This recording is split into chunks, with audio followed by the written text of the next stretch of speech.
Muy bien, vamos empezando. Buenas tardes, buenas noches. Sean bienvenidos a nuestro TDD Talk, Experiencia de Transformación Digital en la Educación Superior.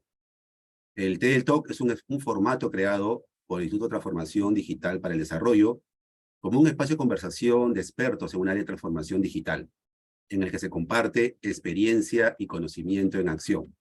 En primer lugar, para darnos la bienvenida, invitamos a Liliana Alvarado, presidente de TDD, a que nos comparta su mensaje. Hola, ¿cómo están? Buenas tardes. Gracias a todos por conectarse. Quiero comenzar rápidamente diciéndoles que siempre repito una frase de Paulo Freire que dice: la educación no cambia el mundo, sino cambia a las personas que van a cambiar el mundo. Y esa es la razón por la cual volvemos a hacer un TED Talk tocando el tema educación superior. Porque somos nosotras las personas que vamos a ayudar que nuestro país progrese y se desarrolle. En la primera hablamos un poco de la teoría, de los cambios, de cómo deberíamos trabajar la transformación digital en una institución superior, y hoy día tenemos a 3 expertos que nos van a compartir sus propias experiencias. Así que muchísimas gracias, bienvenidos a todos y espero que disfruten y aprendan algo más de lo que estos expertos nos vienen a compartir. Muchas gracias. Muchas gracias, Liliana. Ahora, para ponernos en contexto, vamos a hablar un poco sobre la transformación digital. Se ha convertido en un tema clave en todos los sectores y, por lo tanto, la educación superior no es la excepción. En nuestra conferencia hablaremos sobre cómo la implementación de la transformación digital puede mejorar la calidad de la enseñanza en la educación superior. Revisaremos seguramente algunas herramientas tecnológicas que pueden utilizarse para mejorar el aprendizaje. Veremos cómo la innovación educativa y la tecnología pueden trabajar juntas, así como el uso de la realidad virtual o la inteligencia artificial. Abordaremos los desafíos y oportunidades que presenta la transformación digital en la educación superior, la brecha digital, la capacitación de los profesores y la adaptación de los estudiantes. El TDD presenta con mucho orgullo su TED Talk de experiencia de transformación digital en la educación superior, donde contamos en la mesa de honor con expertos que nos compartirán sus experiencias y casos prácticos de la aplicación de esta tecnología en la educación superior. Para ponernos un poco en contexto en el formato, tendremos una ronda inicial de 12 a 15 minutos, en la cual cada uno de nuestros expertos invitados compartirá su visión sobre el tema y los aportes que tiene que brindarnos. Luego estaremos en un espacio de conversación de unos 15 a 20 minutos, con preguntas a cargo del moderador, que en este caso tengo el honor de compartir con ustedes, y atenderemos finalmente algunas preguntas del público. Entonces, en primer lugar, contamos con la participación de Humberto Marota. Él es ingeniero industrial con maestría en informática de la Pontificia Universidad Católica del Perú y MBA de la Universidad Peruana de Ciencias Aplicadas.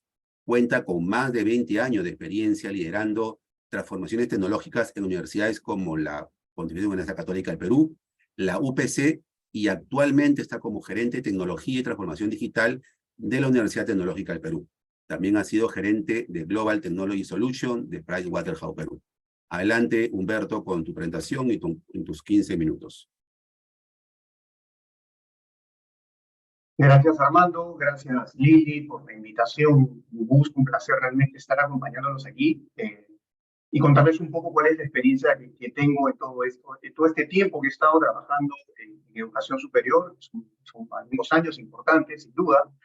Y reflexionando un poco sobre cómo va a ser la dinámica, creo que va a ser bien interesante. Yo soy, creo que, el único de los expertos o los panelistas que viene de background de tecnología, yo mismo que viene de tecnología, de tecnología, así que voy a dar un punto de vista quizás un poco más un poquito, digo yo, más elevado a la tecnología. Sin embargo, creo que hay muchas cosas que vienen alrededor de esta y como lo voy a presentar en unos momentos. Así que estoy seguro que tanto la presentación de Rodolfo como la de Silvia van a complementar muchísimo más todo lo que yo les pueda comentar dentro de los 15 minutos que tengo. Se me escucha bien, ¿no? Voy a empezar a compartir mi pantalla. Sí, Humberto. Perfecto. ¿Me avisan, por favor, si ya se está viendo? ¿Sí se aprecia la presentación? Fantástico. Bueno, nada, lo primero quizás hacer una breve introducción. Creo que No sé si todos estemos al tanto de la cantidad de instituciones de educación superior que hoy día existen. Ya en 2021 más de 20.000 instituciones a nivel global. Y el Instituto Juan Luqui, que siempre está mirando la educación hacia el 2030 y hacia el futuro en general, ha identificado cómo el mercado general de la educación se está organizando en clústeres, ¿no? Ha identificado 5 clústeres, entre los cuales yo quiero resaltar alguno, que es la educación, llamemos, de los gigantes de la educación, así como tenemos gigantes de la tecnología, van a haber gigantes de educación. Hoy día ya tenemos una serie de plataformas a nivel mundial que generan, que brindan servicios educativos a nivel mundial. Todo esto, llamamos, con la base de la tecnología. Pero también la educación peer-to-peer, es decir, se van a abrir no solamente espacios para la educación de grandes jugadores o de jugadores regionales, como también figura, sino también de jugadores individuales. Es decir, la educación se va a democratizar tanto que cualquiera de nosotros va a poder brindar educación hacia otras personas, a otros pares, en cualquier momento. Y si a esto le sumamos un grupo más de educación que está potenciado por la inteligencia artificial, pues el escenario para el 2030 va a ser bastante interesante y sin duda muy retador para las actuales instituciones educativas. ¿Cómo subsistir en este contexto? Claramente, ¿no? ¿En qué enfocarnos? ¿Cómo transformarnos? ¿Cómo cambiar desde nuestros orígenes para poder abordar esta nueva realidad que ya está hoy día vigente? Esto inclusive fue en 2021, imagínense, ya en 2023, el tamaño del mercado de educación superior a nivel mundial. Y claro, surge la pregunta, esto es un tema de tecnología, estas gigantes globales de educación se basan mucho en tecnología, pero se trata simplemente de adquirir nueva tecnología. ¿De qué se trata todo esto? Pienso que una de las cosas fundamentales es de redefinir cómo es que generamos y transformamos el conocimiento, apoyados obviamente en todo este mundo de Internet, este mundo globalizado que hoy día nos permite pues llegar a cualquier parte del planeta, entregando información, entregando conocimiento. ¿Cómo deberíamos redefinir todo este bagaje que hemos generado como instituciones educativas a lo largo de los años, ¿no? Pero claro, la evolución de la tecnología es a veces casi imposible de alcanzar, ¿no? ¿Pueden las universidades adaptarse a este cambio? ¿No? Es el más rápido que hay, ¿no? La tecnología nos gana, empiezan a salir las versiones de teléfonos, empiezan a salir las versiones de soluciones. Hoy día la inteligencia artificial está dando unos pasos gigantes, como por ejemplo con esta solución que acaba de moverse mucho, que es el chat GPT, y en realidad estamos preparados para poder Humberto, disculpe la interrupción, nos indica que algunos escuchan el audio un poco distorsionado. No sé si es la ubicación de tu micrófono o A ver, un problema con la comunicación. un segundo.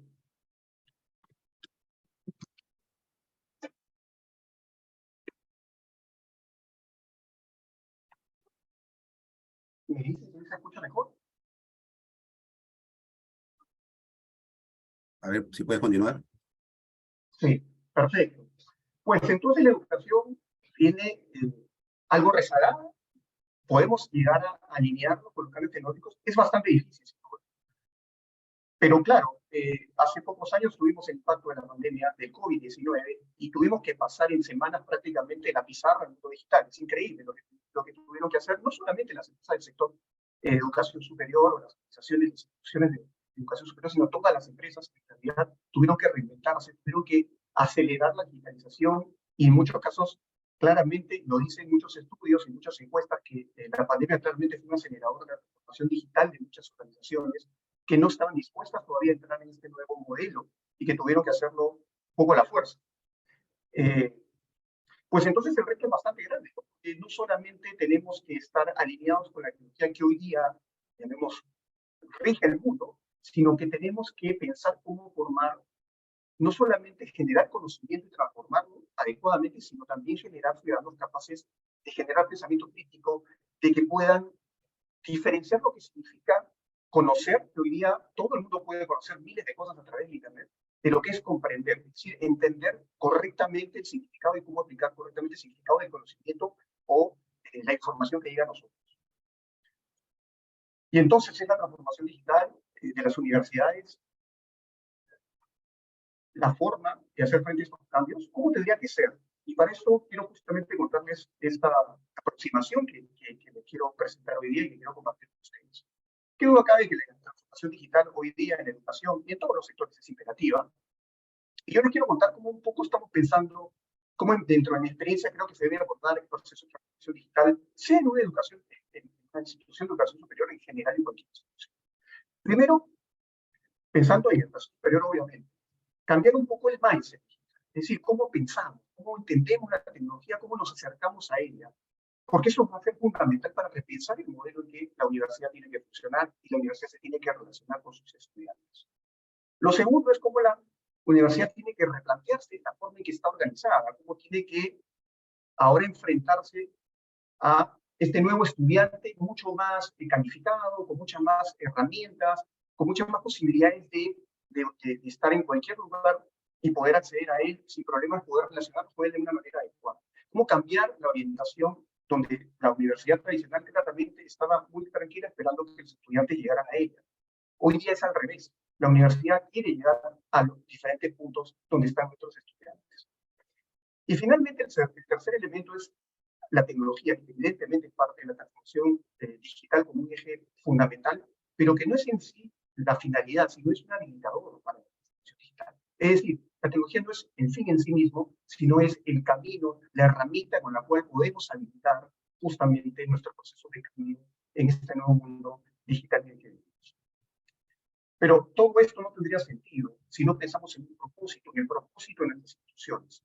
¿Qué cosa busca cada una de nuestras instituciones o de nuestras empresas para poder atender, servir a nuestros clientes, para poder atender a nuestros estudiantes, para poder generar estos profesionales íntegros que este nuevo mundo necesita?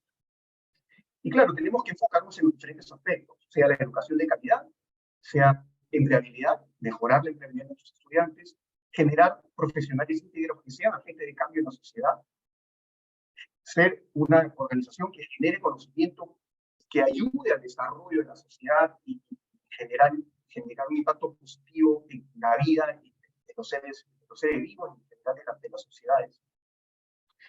Si ninguno de estos temas se orienta hacia al propósito específico de la institución, pues no tiene mucho sentido hacerlo.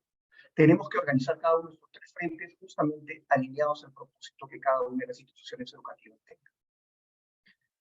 En ese sentido voy a trabajar rápidamente cada una de estas tres. Mindset digital, básicamente aprovechar la abundancia de información. Es decir, hoy día estamos llenos de información y hay mucho temor, ¿no? Es más, hoy día básicamente lo que hacemos es tratar de quedarnos con la información que está de acuerdo a nuestra forma de pensar. Pero por el contrario, tenemos que empezar a abrir la mente. Todo este mundo de información tiene que ser la posibilidad para romperse, para poder tener opiniones que se puedan contrastar, para poder tener mayores fuentes de información que puedan ser verificables, contrastables, debatibles. Y como yo decía hace un momento, comprender en lugar de conocer. Ese es el primer elemento clave para romper un poco el mindset antiguo y empezar a trabajar en este nuevo mundo. El segundo tiene que ver con la relación con la tecnología. Ya la tecnología no puede ser vista como el enemigo, llamémoslo, como que va en contra de una educación tradicional, como que solo provee nuevas formas de hacer las cosas, cuando es un eje fundamental de cambio y de transformación. Y tener en cuenta una cosa bien importante, ¿no? Los nativos digitales no están necesariamente ya alfabetizados digitalmente, hay que también ayudarlos, ¿no? Hay muchos chicos que se sienten solos a pesar de estar conectados al mundo, hay muchos chicos que no saben concentrarse, no pueden concentrarse por la cantidad de información. Entonces tenemos que trabajar con organizaciones educativas en cambiar no solamente nuestro propio mindset, sino cómo vamos a ayudar a nuestros estudiantes a lidiar con todas estas herramientas y toda esta realidad que el mundo digital ahora nos trae. Y finalmente, concebir esto ahora como una oportunidad de flexibilidad máxima, ¿no? Donde el aprendizaje ya deja de ser fijo en un salón, sino que ahora es constante. Y puede ser en cualquier lugar, puede ser en cualquier modalidad, y puede ser a través de cualquier tipo de práctica educativa o de práctica, ya hablemos de laboratorio, o de una pasantía, o de diferentes aspectos. Entonces, ya pensando en la universidad, pensando cómo tenemos que cambiar este mindset, ¿qué cosas tiene que hacer la organización universitaria? Sin duda, los dos primeros aspectos que tiene que trabajar es identificar claramente y reconocer que cada uno de sus prospectos o estudiantes son distintos, que hay diferentes tipos de estudiantes con diferentes tipos de necesidades. Y entonces hay que diseñar la experiencia y hay que diseñar el proceso de aprendizaje justamente en función a cada uno de ellos. A la persona que trabaja de noche o que trabaja, perdón, de día y estudia de noche, al chico que sale del colegio, al chico que ayuda al padre y a la madre en la casa y que por lo tanto no tiene el tiempo que quisiera para estudiar como tradicionalmente se estudia. Y también organizarnos como universidad, como institución, de acuerdo al cliente. Y esto sí es algo específico que creo que es bien importante, ¿no? O sea, no es que la universidad deba seguir pensando o organizándose tradicionalmente, sino que quizás, y eso es algo que hemos empezado a hacer ya en la UTP, es buscar cómo organizar equipos en función del cliente que atiende, ¿no? Y en función del proceso y al flujo de valor que tiene. De tal manera que todos se concentran en un mismo propósito, con objetivos específicos y con KPIs concretos, en función a la experiencia que quieren potenciar. Obviamente, los docentes son unos aliados fundamentales y por lo tanto es importantísimo. En la UTP tenemos casi más de 7.000 docentes trabajando con nosotros. Y claro, es un reto tremendo poder desarrollarnos en todas las habilidades digitales que se necesitan. Por lo tanto, programas de capacitación, de diseño de contenidos, enseñarles a usar determinados learning tools, el manejo de un salón híbrido o de un smart classroom es fundamental para que ellos puedan realmente potenciar el proceso de enseñanza-aprendizaje con la nueva tecnología. Y en general para la institución universitaria, el desarrollo de competencias digitales generales. Que esto es algo que se habla mucho, ¿no? La agilidad, el design thinking, el que aprendan a hacer aplicaciones y resolver problemas a través de soluciones low-code o low-code, ¿no? Manejar data, que es algo tan importante hoy día, así como probablemente también lo va a hacer el machine learning, que es muy competitivo, ¿no? Ya lo es en otras latitudes, estamos recién empezando a trabajar con este tipo de soluciones. Y nunca descuidando el talento, ¿no? Y la resistencia al cambio. Todo esto suena muy sencillo decirlo, pero implica todo un proceso de gestión de cambio, implica adquisición de nuevo talento, entrenamiento del talento actual, replanteamiento de los valores, la forma de pensar, como venía diciendo en el capítulo anterior de Mindset Digital. Finalmente, la tecnología, que es un poco más mi tema, aunque evidentemente no está bien conectado de ninguno de los otros, como un habilitador primero para potenciar la actual educación a través de la educación remota, la educación virtual, online. Hoy día hay todas estas plataformas que ofrecen diferentes cursos, tipo edX, OpenEd, los MOOCs. Es parte de lo que tenemos que manejar ya como instituciones educativas. La pandemia nos obligó claramente a entrar en este mundo. Pero también ahora lo que hay es una experiencia, llamemos flexible, yo le llamo flexible, pero al mismo tiempo híbrida, es decir, mezclar en un mismo salón gente como conectada en puntos remotos con gente que realmente está presencialmente estudiando, ¿no? Lo que se llama experiencia digital, ¿no? Y entonces ahí tenemos también una tremenda oportunidad para desarrollar aulas híbridas con tecnología de punta, pero evidentemente con un entrenamiento necesario para que los docentes puedan potenciar el proceso de aprendizaje de nuestros estudiantes. Pero no es la única tecnología que podemos usar. Tenemos el aprendizaje potenciado por la realidad aumentada o la realidad virtual, inclusive con otras tecnologías, gamification, entre otras cosas. La inteligencia artificial utilizada para el diagnóstico de problemas de aprendizaje de nuestros estudiantes y el diseño de programas de refuerzo.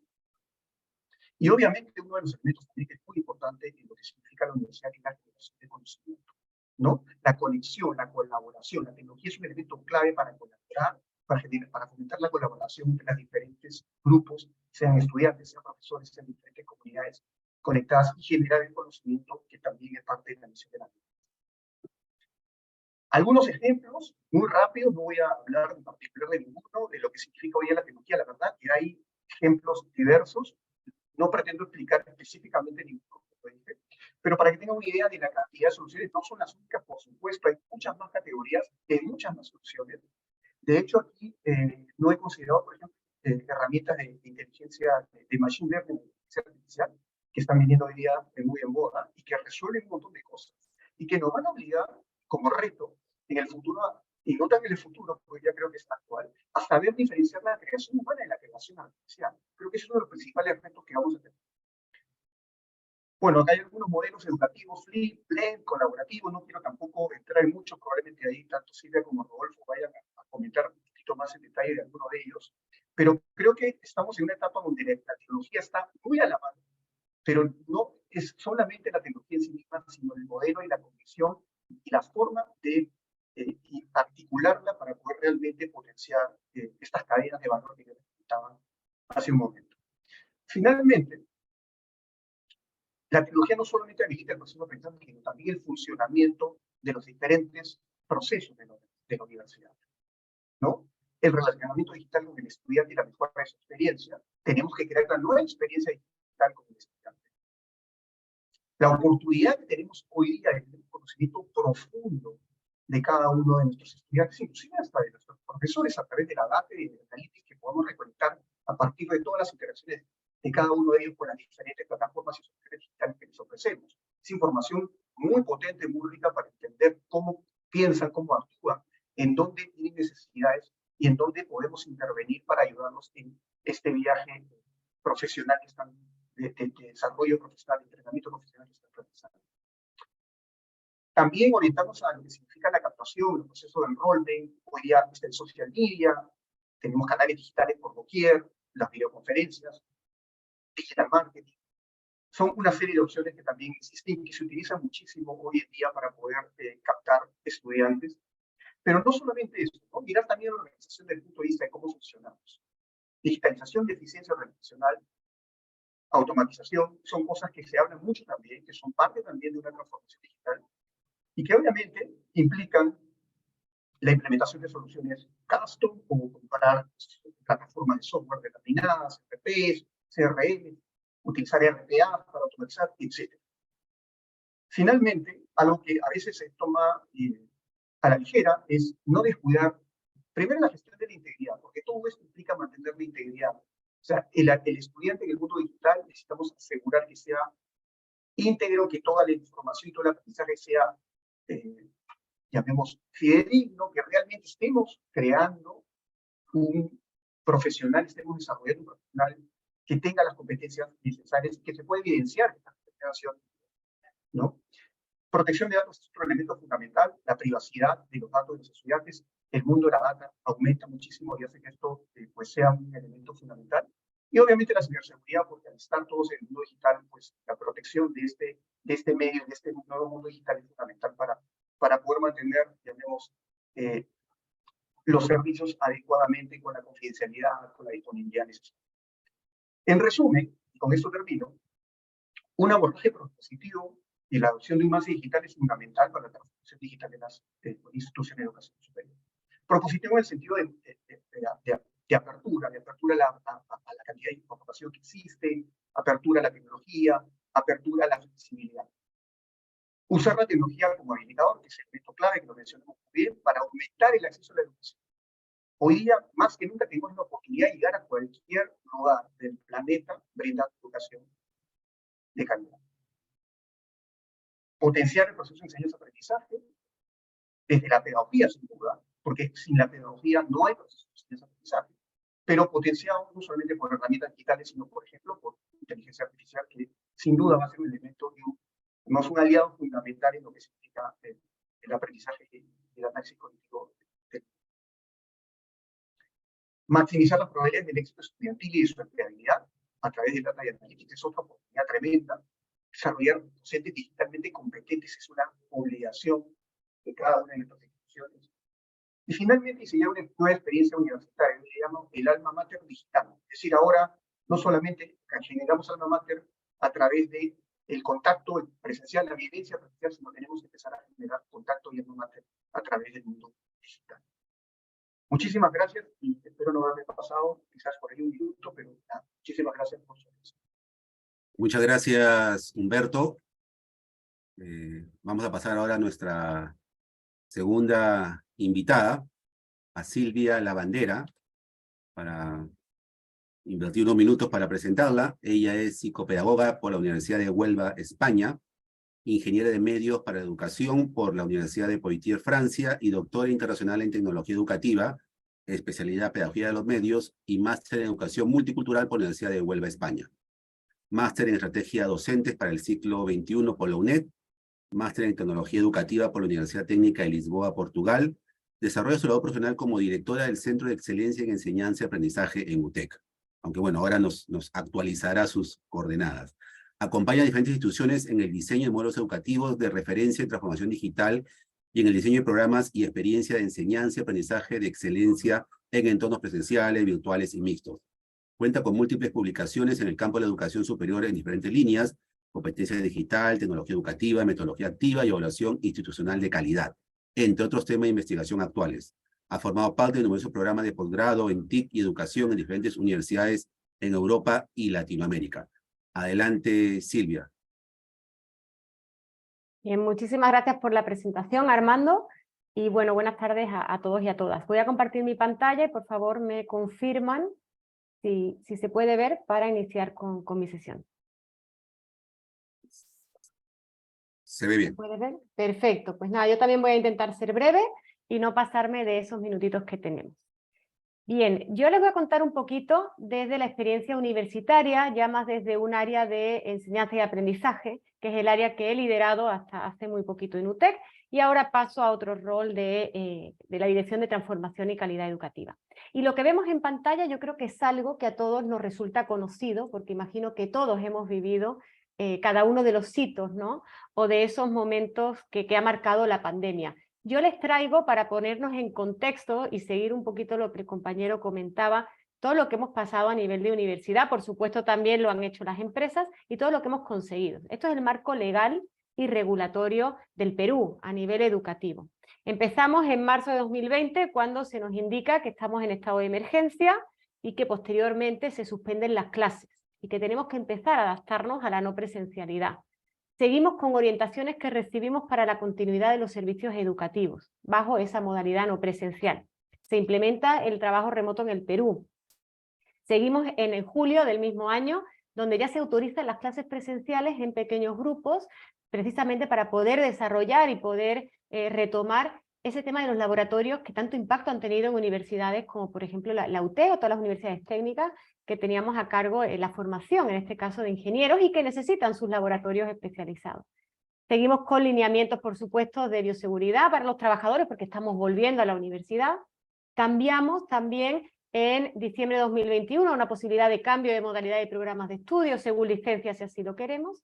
Y finalmente, en febrero de 2022, encontramos ya orientaciones para esa vuelta a la semipresencialidad, de donde vienen todas estas acciones que justo el compañero nos comentaba anteriormente, del equipamiento de aulas, ¿no? de la simultaneidad de las clases, etc. Con lo cual hemos vivido 2 años, yo diría un poquito más de 2 años, de muchos cambios. Y he querido ponerlo en pantalla para que podamos ir viendo o para poder compartir cómo nosotros desde este Centro de Excelencia en Enseñanza y Aprendizaje hemos acompañado, en este caso a UTEC, para asegurar la calidad en esa transformación educativa y digital que estábamos viviendo.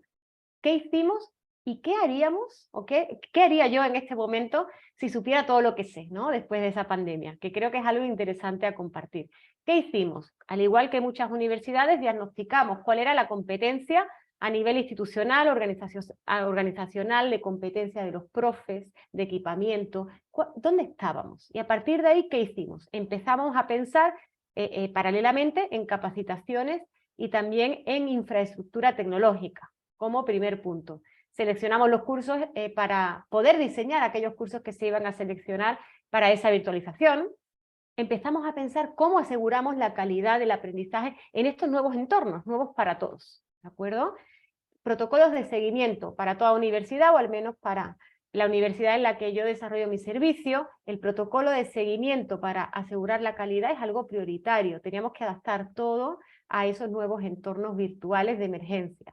Y empezaba un nuevo hito importante donde todos, creo yo, que hemos coincidido en algún momento en eventos para poder compartir los desafíos de la evaluación. ¿Cómo evaluamos? ¿Cómo hacemos frente a todos los procesos que se venían, ¿no? A todas las nuevas situaciones, no solamente de copias, sino de plagio, de compras de tareas, de suplantación, incluso de identidad, que podrían ser nuevas opciones de copia, ¿no? O de falta de integridad en estas situaciones que vivíamos.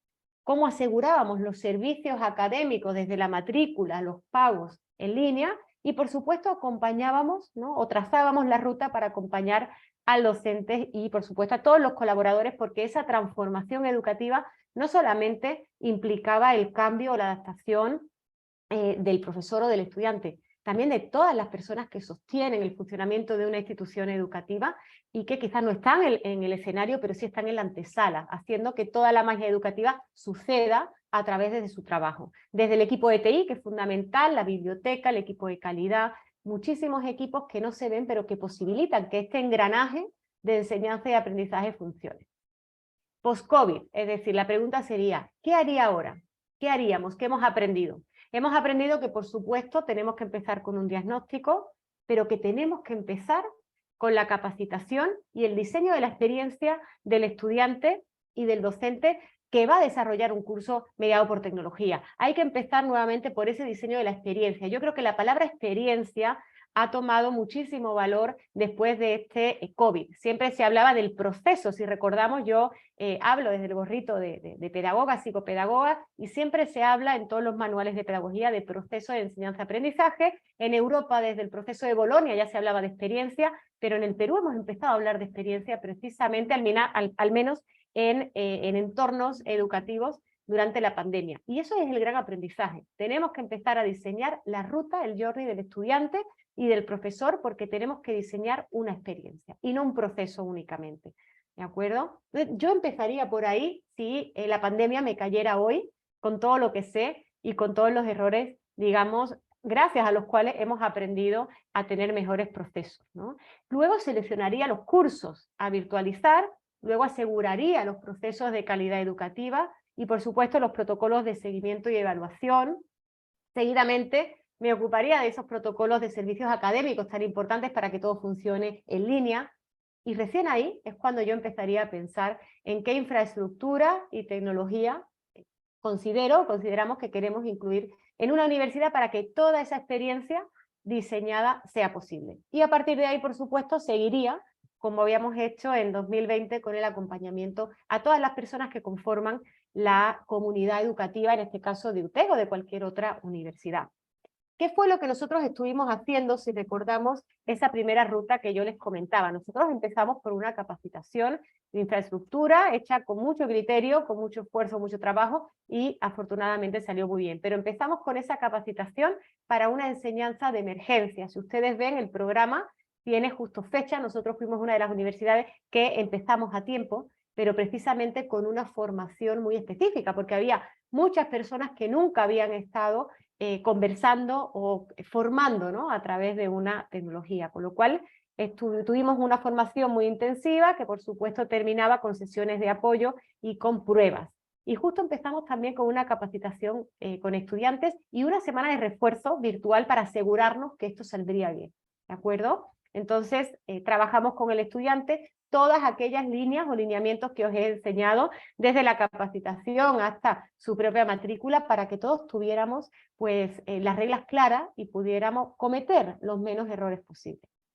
El plan de capacitación que tenemos hoy en día y que empezamos a nutrir desde esa pandemia, yo lo he traído porque me gustaría, y siempre me gusta en los webinars, destacar algo. Lo que vemos en pantalla es un plan de capacitación que seguramente puede ser similar a cualquier otra época, pero hay algo muy importante que la pandemia nos ha dejado, y esa transformación digital, esa agilidad, esas prisas por el cambio, esa necesidad por ser digitales nos ha dejado claro, y es esa línea que tenemos en un gris más clarito, que es el bienestar y el cuidado docente. Nosotros hemos tenido que volver, como yo digo, al ancla, lo importante, a lo esencial, que es el cuidado de las personas, a las que llevamos pidiéndole desde 2020 una transformación inmediata y una transformación rápida que es difícil y que normalmente no es posible con la rapidez que la pedimos o con la rapidez que la pandemia lo necesitaba. Entonces hay que volver a pensar en ese bienestar y cuidado de las personas, y sobre todo de los docentes, porque son los que sostienen nuestras universidades, nuestros modelos educativos y nuestra calidad educativa. Entonces hemos tenido que volver también a trazar un plan un poquito más riguroso para cuidar a nuestros docentes y que puedan encontrar un espacio de calma, un espacio, digamos, de atención, de respiro, para que puedan seguir creando. Porque la pandemia nos ha dejado claro que todos tenemos una curva de aprendizaje y necesitamos también cierto tiempo, ¿no?, para que podamos hacer las cosas sin, estando a gusto, ¿no?, sin poner en riesgo pues, nuestro bienestar. Les traigo algo muy interesante y nuevamente yo les hablo desde el gorrito de la pedagogía, la educación y de esas rutas, esa importancia de lograr un aprendizaje.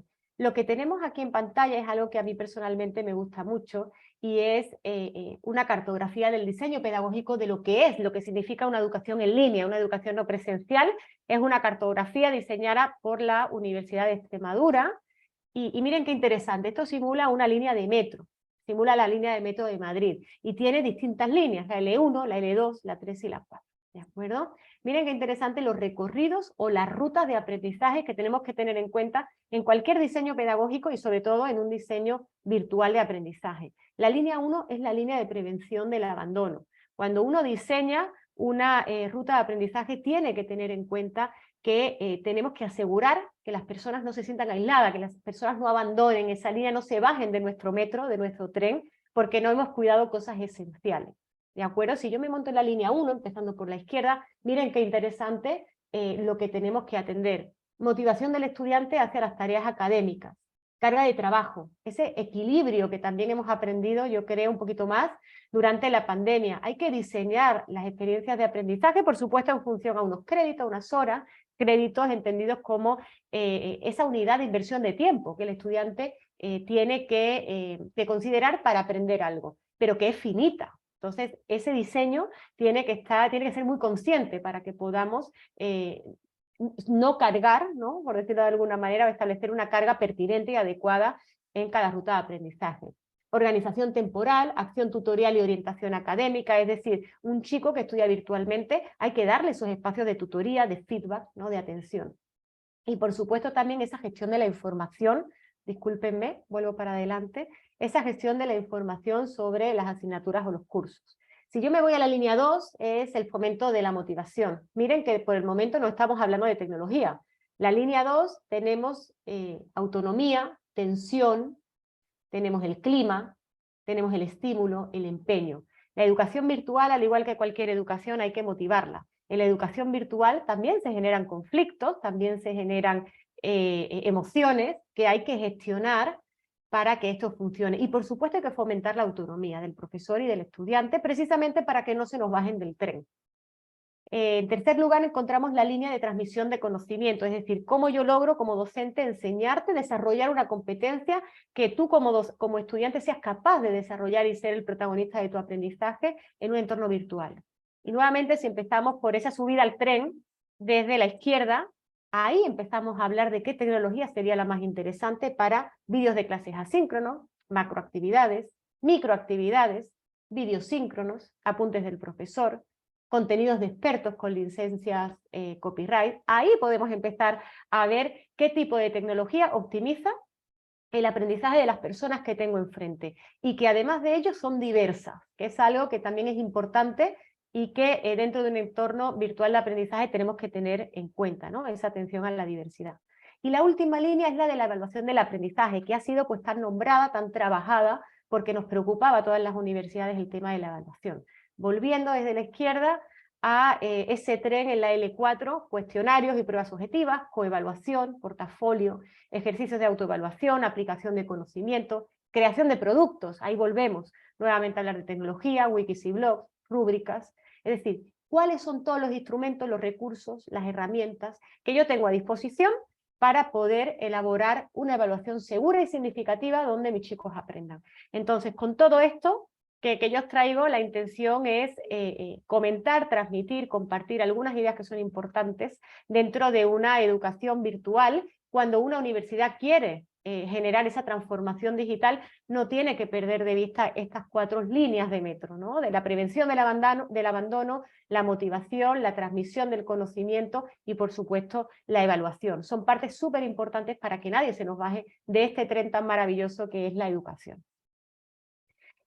¿Qué mejoras se han implementado en la pandemia? Siguiendo un poquito y a nivel gráfico lo que nos comentaba el compañero, nosotros exploramos también algunas herramientas y algunos escenarios como aulas del futuro, tenemos aulas High Labs que nos permitían, ¿no?, llevar a cabo una educación más híbrida, como ven en pantalla, teníamos iRooms, eran espacios donde el profesor podía ir a dar su clase, él solo durante la pandemia, y poder cumplir con esas condiciones básicas, digámoslo así, de calidad, porque quizás, bueno, pues no lo encontraba en otro lugar. ¿no? Aquí podemos ver un poquito cómo están nuestras instalaciones y nuestros equipamientos, cómo estaban en el momento y por supuesto cómo están hoy, ¿no? Un aula donde posibilitamos esa simultaneidad que nos comentaba también el compañero y por supuesto los software y las herramientas que están instaladas en nuestros equipos para poder hacer de ese aprendizaje pues algo más interactivo, ¿de acuerdo? Esto sería la simulación de cómo podemos dar una clase simultánea, porque la tecnología es cierto que lo posibilita, pero tenemos que prepararlo, que tenemos que diseñarlo, tenemos que asegurar que nosotros somos capaces de que esto salga bien, ¿de acuerdo? También, por supuesto, trabajamos con distintos laboratorios presenciales, remotos o asíncronos para poder seguir ofreciendo, ¿no?, un servicio de calidad en este sentido. Y algo importante, ya para ir cerrando un poquito mi intervención, donde he querido un poco poner el foco, además de hablar de tecnología y de ese diseño o planificación curricular, hay algo súper importante, ¿no?, que es el tema de la integridad. Nosotros hemos decidido y hemos tenido una experiencia que cuando uno se transforma o toma la decisión de transformarse digitalmente en educación superior, para mí algo de que es lo más importante es la integridad académica, ¿no? ¿Cómo la incorporamos? ¿Cómo nos ocupamos de ella? Porque puede ser un riesgo y nosotros tenemos que convertir la integridad en un factor de protección porque queremos crear o queremos formar a profesionales íntegros, éticos, que puedan solucionar problemas reales pero desde soluciones genuinas. ¿De acuerdo? Entonces, ¿qué hemos ido incorporando? Hemos ido incorporando, por supuesto, comunicaciones, hemos analizado casos y los hemos compartido con la comunidad, hemos generado protocolos, hemos sensibilizado, hemos dado ejemplo de valores éticos, hemos analizado y actualizado políticas y reglamentos y, por supuesto, hemos capacitado. Y les quiero presentar 3 reglas de integridad para nosotros muy interesantes. La primera, por supuesto, es una campaña, que os voy a poner un videito que dura unos segunditos, una campaña para bloquear el plagio de la misma manera que los jóvenes hoy bloquean otro tipo de cuestiones, como ahora vamos a ver en el video. Reglas de integridad dentro de nuestros propios sílabos, la primera página de nuestros sílabos son esas reglas de integridad, y también una práctica pues muy interesante, ¿no?, de que todos nuestros docentes el primer día de clase puedan compartir con los chicos 5 minutos de integridad académica para que todos conozcamos cómo funcionamos, ¿no?, qué es importante, cómo debemos nosotros reportar cuestiones de plagio, de copia, oye, y sobre todo por qué y para qué, ¿de acuerdo? Voy a compartir un videíto ahí, por favor, me dicen si se puede ver y si se puede escuchar para que podamos ver un tipo de campaña que realmente resulta como esfuerzo de todo ello, ¿no? No sé si se está viendo ahora la pantalla. Sí, se ve. Gracias. Vamos a verlo, dame un segundito.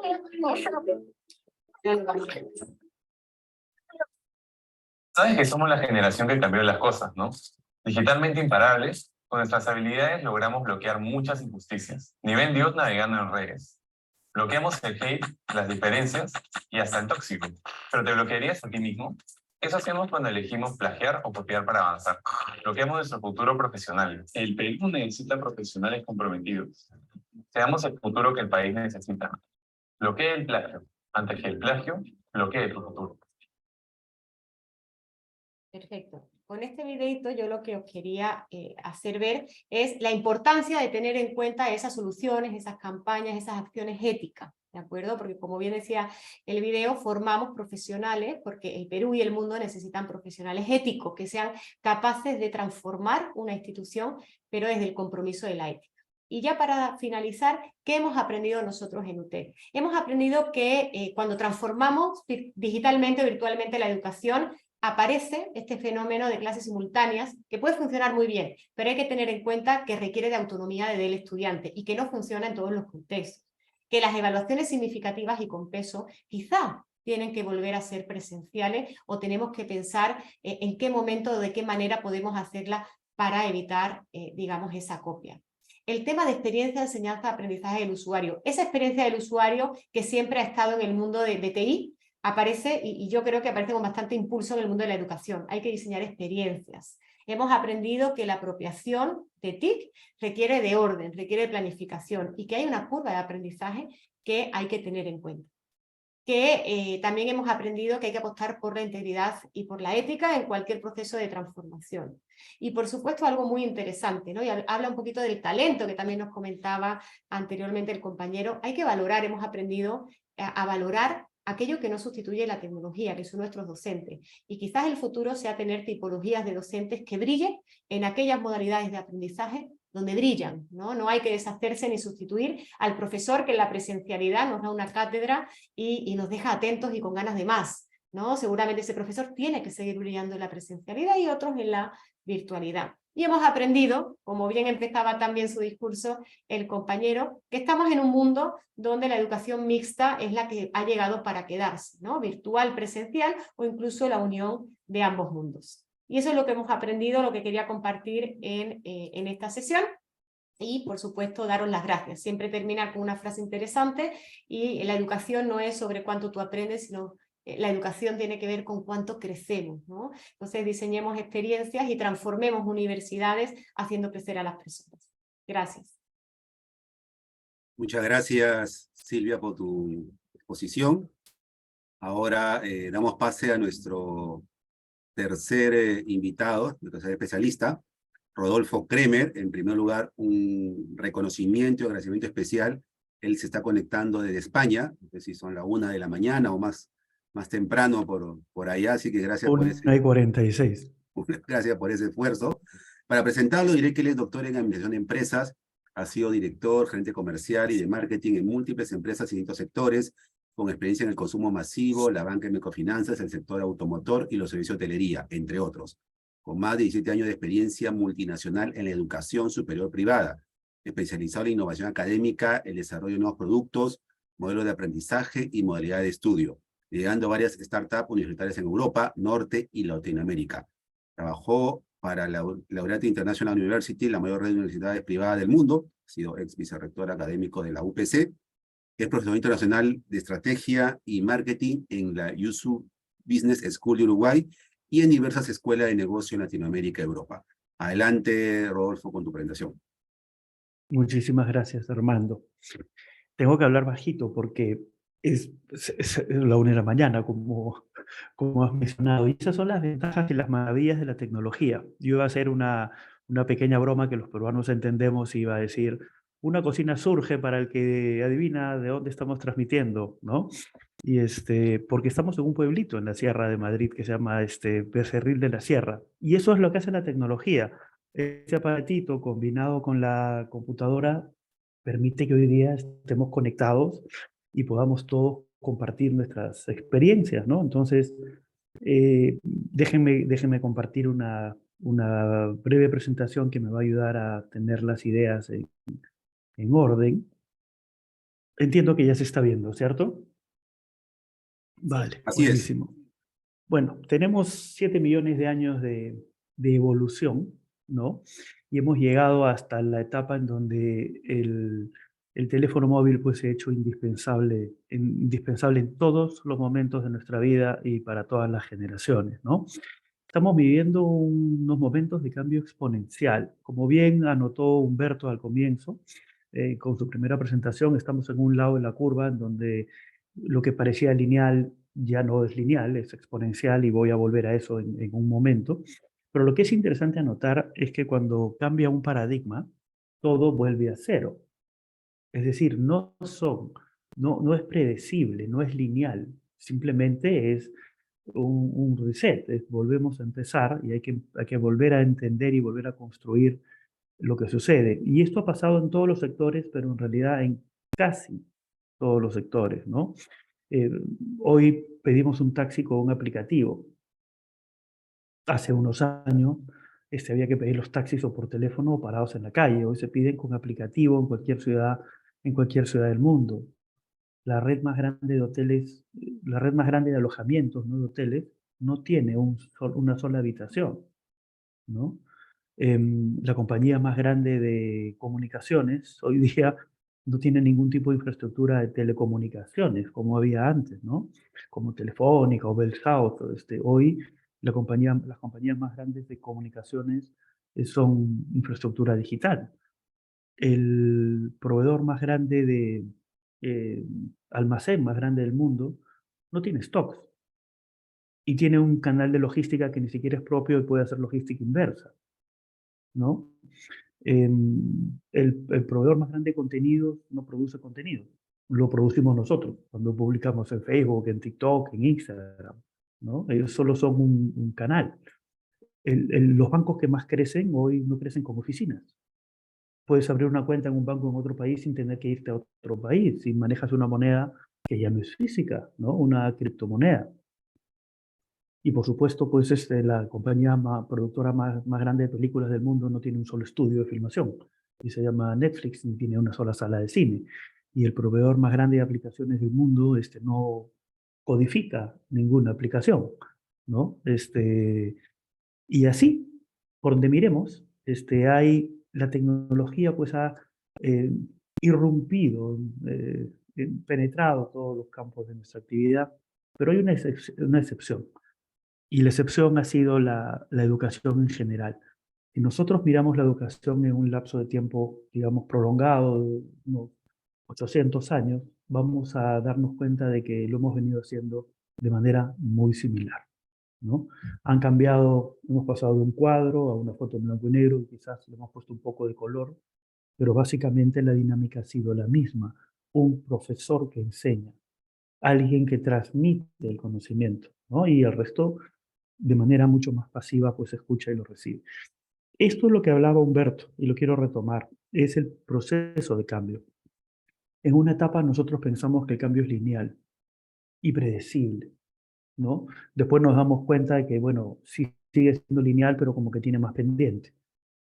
Pero lo que está sucediendo en realidad es que el cambio es un exponencial. Y eso fue lo que pasó con la pandemia. En el año 2020 estábamos alrededor de esta etapa en donde la tecnología empezaba a irrumpir en todos los campos, pero de pronto vino la pandemia y la pandemia aceleró todos los cambios. Se dice que necesitamos 66 días para generar un hábito y la pandemia ha durado prácticamente 2 años. Entonces los hábitos se han cambiado y se han reforzado y se han acelerado y cambiaron muchas cosas. No sabíamos qué hacer, no sabíamos cómo actuar, cambiaron nuestros hábitos, fuimos corriendo a comprar papel higiénico cuando comenzó la pandemia, ¿no? Eso tiene una explicación psicológica, no es motivo de esta conferencia, pero cambió la forma en la que nos comportábamos, ¿no? Y lo que hizo la pandemia fue eso, acelerar este cambio, y ahora estamos en algún lugar de esta curva que en realidad era exponencial y que cambió todo. Y que cuando cambia todo, repito lo que dije al comienzo, cuando cambia un paradigma, todo vuelve a cero, ¿cierto? Sin embargo, pandemias han habido muchas, pero siempre las hemos resuelto más o menos de la misma forma, ¿no? Esta es una foto que tomamos en Don Mamino el domingo antes de la pandemia, antes de que en el Perú el presidente declare el estado de emergencia y que cada uno tiene que quedarse en su casa. Es una foto un domingo. Esta es la foto del lunes. Y exactamente igual pasó con las universidades. Esta es la foto el sábado o el viernes y esta tiene que haber sido la foto el día lunes, ¿no? Y de pronto todos corrimos, como bien dijo Silvia, todos corrimos a hacer clases a distancia, como pudimos, los colegios, por Zoom, hicimos nuestro mejor esfuerzo y aprendimos mucho en el camino, aprendieron los docentes, aprendieron los estudiantes, aprendieron los padres, aprendieron todo. Tuvimos que aprender a montar caballo sobre el caballo. Descubrimos que podíamos estudiar desde muchos sitios. Hay que romper algunos prejuicios. Yo no recomiendo, por supuesto, estudiar desde la cama. Pero es difícil que le diga a mi hija que no estudie. Ella no es mi hija, pero es una chica de una foto. Pero a veces mi hija estudia desde la cama y le va bien. O sea que tampoco puedo llamarle la atención. Entonces, descubrimos que se puede estudiar desde muchos lugares, incluso desde la banca de un parque o desde un pueblito en la Sierra de Madrid, que se llama Becerril, si tienes un móvil, ¿no? La educación se empieza a hacer accesible, ¿no? Y asequible. Y la pregunta es hacia dónde está yendo la educación hoy día. Yo diría hay tres tendencias importantes, tres tendencias bien importantes. Primero, esto es en el mundo. Yo he tomado el ejemplo de Perú porque es el país más cerca, pero esto pasa en todo el mundo. Estamos viviendo más tiempo. Un peruano que nacía en el año 1000, un peruano del siglo pasado hasta la vuelta de la esquina, vivía en promedio, no llegaba a los 50 años. Por eso es que en la sierra habían familias con 8 o 10 hijos porque morían 6 en el camino. Y cuando uno promediaba el promedio de vida de un peruano o de un español el siglo pasado, a mitad del siglo pasado, no llegaba a los 50 años. Hoy en día los peruanos estamos llegando casi a los 80. Hemos crecido 80%. Ha crecido en 80% la expectativa de vida. Y se sigue estirando. Y eso genera un factor que yo le he llamado, hemos pasado del 40-60 al 20-80. ¿Qué significa esto? El siglo pasado, una persona con el primer 40% de su vida, es decir, sus primeros 20 años, tenía que tomar una decisión de qué cosa iba a estudiar o qué cosa iba a hacer el resto del 60% de su vida. Hoy, una persona de 20 años, cuando tiene que tomar la decisión de lo que quiere estudiar, tiene que decidir qué cosa va a hacer en el 80% de su vida, en un mundo que va a cambiar radicalmente. Por lo tanto, no nos debería sorprender que la gente no sepa qué quiere estudiar. A los 20 años no les podemos pedir eso. Y además va a tener que estudiar muchas cosas más toda su vida, que ni siquiera ni él ni nosotros sabemos que va a tener que estudiar. La siguiente tendencia es que el conocimiento se produce cada vez más rápido. No solo vivimos más tiempo, sino que se produce cantidades de conocimiento muy rápido. En 1900 tardaba más o menos 100 años en duplicarse el conocimiento. A mitad del siglo pasado bajó a 25. Hoy se estima que podría estar alrededor de 2 años la producción de conocimiento. Con lo cual, muchas cosas que sabíamos quedan obsoletas. Muchos paradigmas vuelven a cero. Y hay que volver a estudiar y volver a empezar. Hay que estudiar toda la vida. Como ejemplo, para hacerlo más entretenido, inventamos la rueda hace 4.500 años. Inventamos los baúles o las maletas hace 1.500 años. Y solo combinamos los dos, las maletas con ruedas, en el año 1970. Y nos demoramos solo 25 años en ponerle un motor a esa maleta. Es decir, cada vez innovamos más rápido, vamos combinando conceptos. Y lo último, la última tendencia con la que quería terminar, es que el World Economic Forum define que hay algunas competencias básicas hoy día que son muy distintas a las que teníamos que tener antes para poder desempeñarnos en la vida diaria y en el mundo laboral. Hoy en día tenemos que aprender a resolver problemas y aprender a resolver problemas ante los cuales no hemos sido entrenados. Aprender a resolver problemas que van a existir en el futuro. Eso implica, además, autogestionarnos, ser capaces de autoaprender, tener habilidades sociales y trabajar en equipo. El conocimiento hoy día está disponible. El que quiere conocer hoy día encuentra. Pero las habilidades sociales, las habilidades humanas son las que hay que resaltar. Nos hemos concentrado mucho en instruir, pero no en educar. Y lo otro es que hoy día todos tenemos que estar convertidos. Si no, no podríamos conectar a un móvil con una laptop y hacer una conferencia por Zoom desde un pueblito. Entonces necesitamos tener habilidades tecnológicas básicas, ¿no? Y esto se desarrolla además en 10 competencias que no voy a entrar en detalle en todas, pero básicamente necesitamos pensamiento crítico, un aprendizaje activo. Somos nosotros los responsables de seguir aprendiendo. Cada uno es responsable de seguir aprendiendo. Necesitamos ser creativos e innovar para producir respuestas y soluciones a problemas ante los cuales no hemos sido entrenados. Necesitamos ser resilientes, necesitamos ser capaces de probar una forma y otra forma y aprender en el proceso. El error es parte del aprendizaje, el error no se castiga. Necesitamos cambiar esas formas de aprender y de ver las cosas, ¿no? El error es una oportunidad de aprendizaje muy potente. Y esto es lo que tenemos que incorporar. Estas son las actividades humanas relevantes que tienen que venir complementadas con información, con conocimiento, ¿no? Y entonces, ¿hacia dónde está yendo la educación? ¿Hacia dónde debería estar yendo la educación? Yo diría, básicamente, estamos cambiando el foco. Yo no quiero que se malentienda lo que voy a decir, pero antes estábamos centrados en el profesor, como el transmisor de la educación. Yo creo que hoy día el responsable es el aprendiz. El profesor es un facilitador, es un acompañante, un coaprendiz. Los profesores aprendemos cuando enseñamos, aprendemos juntos, no tenemos todas las respuestas. Tenemos que diseñar, los profesores diseñamos procesos de aprendizaje y aprendemos juntos, ¿no? Entonces, hay un cambio importantísimo en el rol y en la responsabilidad de aprender. Lo que yo digo a los estudiantes, Yo no soy responsable de que ustedes aprendan. Ustedes son responsables de aprender. Mi trabajo es ayudarlos, aprender con ustedes. Entonces, hay un cambio de rol muy importante, ¿no? Lo segundo es que la tecnología ha permitido que las oportunidades de aprendizaje sean prácticamente ilimitadas y accesibles, que los estudiantes puedan aprender y estudiar desde diferentes lugares, de manera ubicua, en múltiples mecanismos, a diferentes ritmos. ¿Por qué todos tienen que aprender igual? ¿Por qué todos tienen que comenzar igual y terminar igual? ¿Por qué cada uno no aprende a su ritmo, a su velocidad, si la tecnología hoy día lo permite? Entonces centramos la educación en el estudiante. Antes lo decían, hoy día lo podemos hacer, ¿no? Además, una educación interactiva. Veo que hay gente que está escribiendo, veo que hay gente que postea.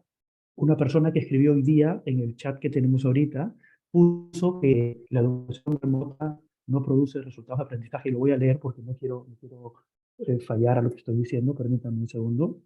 Una persona que está atendiendo la conferencia escribió lo siguiente: el aprendizaje neto en el estudiante se ha visto reducido. Muchas herramientas y reducida eficacia.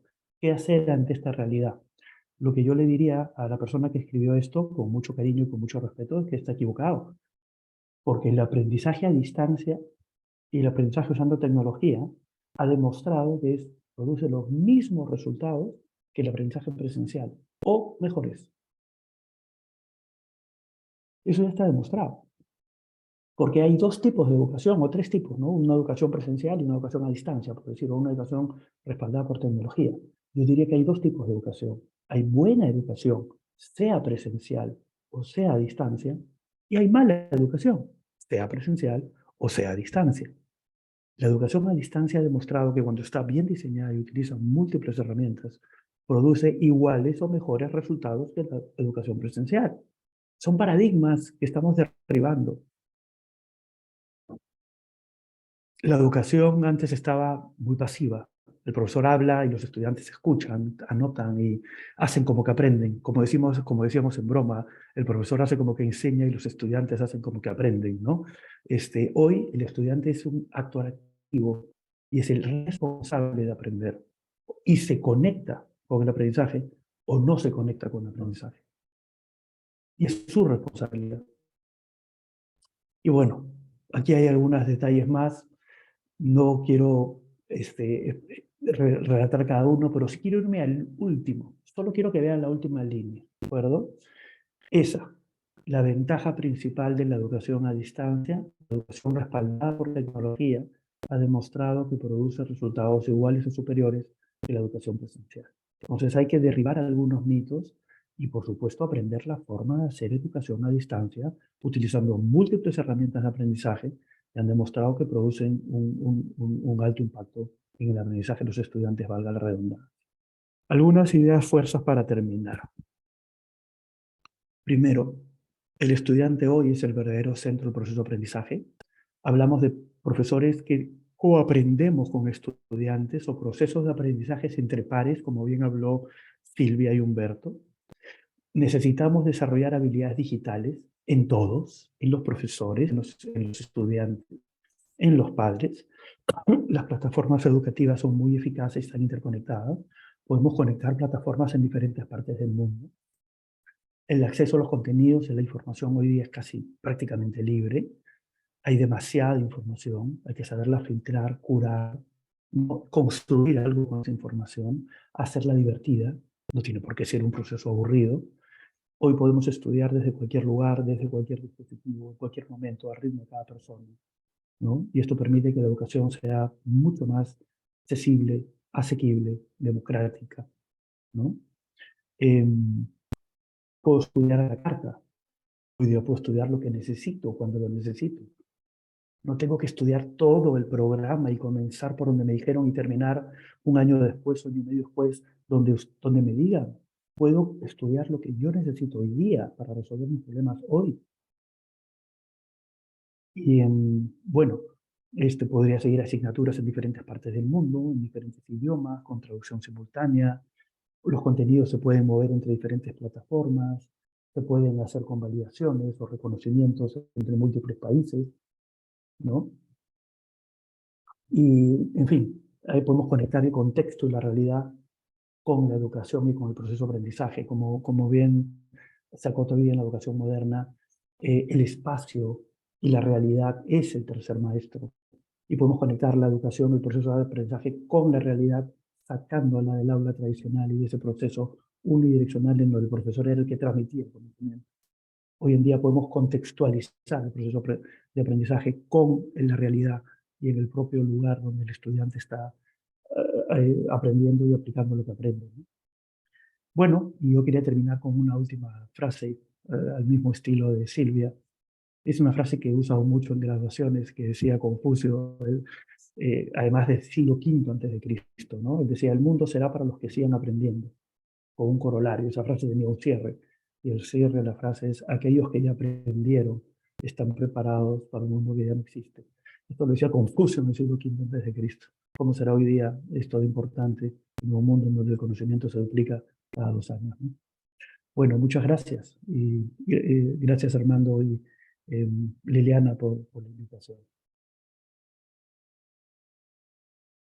Muy bien. Bueno, muchísimas gracias a nuestros 3 expositores por sus magistrales presentaciones. A mí me queda poco que agregar, pero como en mi rol de moderador intentaré lanzar algunas preguntas, algunos temas para generar una conversación al respecto de ese tema y extender un poco lo que hasta el momento nos han podido compartir. El día de ayer participé en una conferencia dirigida para tema de educación básica, y el título en resumen era algo así como los estudiantes no aprenden en defensa propia, ¿no? Dando a entender que estamos en un modelo educativo que no ha hecho muchos esfuerzos y de alguna manera se ha hecho por modernizarse, y que el estudiante a veces se defiende o reacciona, se resiste ante este modelo. Esto que era la educación básica, creo que de alguna manera también se da en la educación superior. Lanzo el tema así a cualquiera de nuestros 3 expositores. ¿Qué piensan de ese tipo de afirmaciones o de esta visión de ver la posición que toman los estudiantes? Cualquier orden pueden. A ver, Silvia, adelante, y ahí Rodolfo. Sí, muchas gracias. Pues yo creo que hay bastante razón en lo que nos estás compartiendo, y yo creo que lo que las universidades debemos hacer es empezar a escuchar más y con mayor atención a las nuevas audiencias. A veces nos empeñamos en seguir enseñando como nosotros aprendimos, y lamentablemente eso ya no funciona, ¿no? No funciona ni como aprendimos hace 5 años, ni 10, ni 20, y justo yo el otro día tuve la oportunidad de dinamizar un webinar con jóvenes, mujeres ingenieras de sistemas, que nos hablaban de distintas universidades del Perú, cómo ellas veían, ¿no? Este tema del ChatGPT, el avance de la inteligencia artificial, y fíjense qué interesante, aunque el tema era diferente, terminamos concluyendo de que ellas ya aprenden de manera diferente y no saben cómo transmitir a las universidades un mensaje de que nos modernicemos, de que escuchemos, como digo, con esa atención para que empecemos a diseñar rutas para nuevas audiencias. Y ellas los están pidiendo, y quizás, como yo comentaba anteriormente, hay una curva de aprendizaje, pero creo que es el momento de esa escucha, ¿no? Hay que escuchar a quienes llenan nuestras clases, a cómo aprenden, y por supuesto ir haciendo pequeñas adaptaciones, ¿no? Porque nuevamente, como comentaba, hay que empezar a generar rutas de aprendizaje y experiencias de aprendizaje a personas que ya no aprenden como nosotros, ¿no? Con o sin tecnología. Y eso yo creo que es el mayor aprendizaje que nos podemos llevar. Sentarnos a escuchar a las nuevas generaciones, porque por mucho que leamos en un paper cómo es la evolución de la generación Z o de la generación cualquiera, hay que sentarse con ellos y escuchar. Entonces yo invito a las universidades que, si está en su mano, que se sienten con las personas que integran sus clases, porque son las personas que van a cambiar y que van a impactar en el Perú y en el mundo en el futuro, ¿no? Entonces hay que prepararlas y hay que prepararnos de la mano. Esa sería mi aportación. Gracias, Silvia. Rodolfo, creo que también quieres comentar algo. Sí, muchas gracias. Concuerdo y suscribo lo que dice Silvia, y solo que quisiera puntualizar y quizá contarles algún ejemplo que nos ha pasado dictando clase. Yo recuerdo hace varios años, además, no ahora, haber estado haciendo clase, y mientras cuentas un ejemplo, el estudiante está revisando en internet en ese momento y te dice, profesor, es que lo que usted dijo era así, pero ya no, pero no acabó como usted dice. Esto terminó de otra manera. Y entonces lo que hay que hacer en ese momento era aprovechar el conocimiento del estudiante para decirle, magnífico, ¿qué pasó? Vamos a aprender juntos. Yo me quedé aquí. ¿Qué has averiguado tú? Entonces, antes evaluábamos al estudiante por la capacidad de repetir las cosas lo más parecido al profesor. Y mientras más parecido a lo que conteste respecto a lo que yo acabo de decir, tiene más calificación. Hoy en día queremos estudiantes críticos, estudiantes que piensen, estudiantes que sean divergentes con el profesor, que puedan sustentar sus ideas, que puedan argumentar y decirle que no están de acuerdo. Y queremos profesores más tolerantes, que puedan fomentar estudiantes con pensamiento crítico. Estoy totalmente de acuerdo en defensa del estudiante. No queremos robots. Ya tenemos robots. Los humanos, la tecnología es un medio, como bien dijo Humberto. No es el fin. El fin es la persona. Tenemos que diferenciarnos de la tecnología. La tecnología hace mucho mejor las cosas que nosotros, en ciertos aspectos repetitivos. Pero cuando tiene que tomar decisiones éticas, cuando tiene que pensar, cuando tiene que transmitir emociones, cuando tiene que generar sentimientos o creatividad, para eso somos las personas, ¿no? Para lo demás, esto es un algoritmo. Muy bien, gracias Rodolfo. Humberto, también escuchamos Sí, no sé si se me escucha bien ahora. He mejor. puesto el celular para escuchar mejor, porque mil disculpas si es que no se escuchó muy bien. Lamento mucho los inconvenientes, pero en todo caso, para un poquito seguir aportando sobre lo que están mencionando, creo que, como bien dijo también Rodolfo, no estamos preparados para lo que se viene, no sabemos lo que se viene, se han roto los paradigmas, los chicos aprenden hoy día de diferentes formas. Se me quedó en la imagen la foto de esta chica estudiando en la cama y no solamente me acuerdo de ella, sino en esta pandemia hemos visto casos, y me han referido casos de personas, mi propia hija a veces, ¿no? Que no se quiere levantar y terminan en algún momento echados en la cama, con la computadora al costado, ahí medio de costado, no sé cómo hacen, escuchando la clase. Claro, no es lo mejor, obviamente, pero voy al hecho de que es importante entender cómo hoy día la gente aprende, que ha cambiado muchísimo. Hoy día la gente aprende de diferentes formas, con diferentes medios, canales, como decíamos, con mucha información a disposición. Y creo que es bien importante, sabiendo que estas nuevas generaciones no las conocemos mucho menos de las que conocíamos a las anteriores. Como bien decía Silvia, creo que tenemos que hacer más experimentos, ¿no? Tenemos que experimentar más los procesos de enseñanza, procesos educativos, entender bien cómo conectan las cosas, cómo conectan con el individuo. Lo decía Rodolfo al final, ¿no? Todo esto puede funcionar muy bien en la medida que tengamos esa conexión. Y hoy día nuestros chicos pues tienen diferentes formas de sentirse conectados, ¿no? Y es que hay que buscar justamente las mejores formas de hacerlo, ¿no? Entonces creo que tenemos un reto tremendo, un reto para el cual nosotros probablemente no estemos preparados del todo, y justamente a través de la experimentación es que vamos a poder empezar a entender cosas que definitivamente no nos podemos ni imaginar, porque van totalmente en contra de las formas y de los modelos que han seguido y que nos han formado nosotros mismos, ¿no? Y a nuestros docentes, claro está.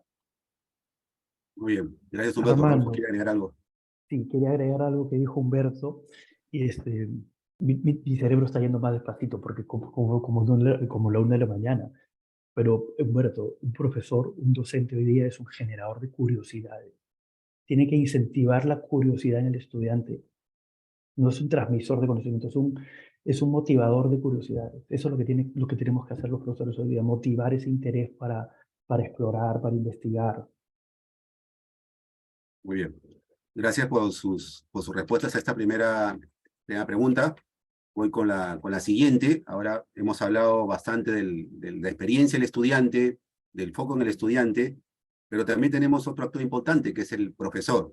En mi caso, yo soy también docente de posgrado, entonces el profesor también tiene un rol clave, y además hay muchas diferencias entre los diferentes tipos de docentes que pueden haber, algunos a tiempo completo, algunos a tiempo parcial, algunos profesores eventuales. ¿Qué pueden agregar ustedes sobre la experiencia del docente dentro de este acompañamiento que queremos en estos modelos que se promueven? No sé, ¿quién quiere dar una opinión en principio? ¿En algún orden? Ok. Adelante, Silvia. Sí, Bueno, pues ahí yo diría que con el profesor también hay un trabajo y también igual que estamos diseñando de alguna forma la ruta o la experiencia de aprendizaje del estudiante, hay que empezar a rediseñar la ruta del profesor. ¿Por qué? Porque el docente hoy en día tiene que desarrollar unas habilidades, por decirlo de alguna manera, que no han sido las tradicionalmente entendidas y aceptadas. Es decir, hoy en día, como bien indicaba Rodolfo, el docente no solamente enseña. Es decir, es que incluso la forma de enseñanza ahora provoca aprendizaje, ¿no? No lo desarrolla él, no lo genera él, sino que la clave está en que lo desarrolle, que logre, ¿no?, ese impacto de desarrollo de competencias de aprendizaje en el chico. Pero además entran en juego otras funciones, la competencia digital del docente. El docente tiene que ser un dinamizador de un aula, tiene que aprender a resolver conflictos, tiene que mantener un clima en el aula, tiene que saber crear contenido.